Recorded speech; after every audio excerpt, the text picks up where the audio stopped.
Hi friends, in this tutorial I am going to show you how you can present your logo through this wooden effect.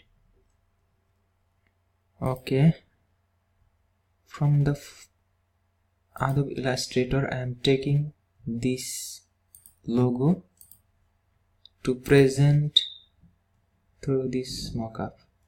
Just click here, Smart Object, then remove this object, paste your object here,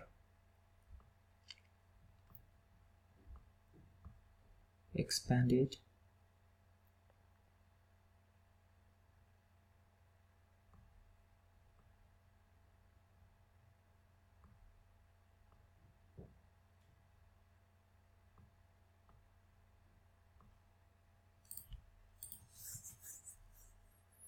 then save changes. Now you will see this logo will convert to wooden style. This is how you can present your own logo through this mockup. In the description below you will get the download link of this mockup. Thank you so much. Please don't forget to subscribe my channel.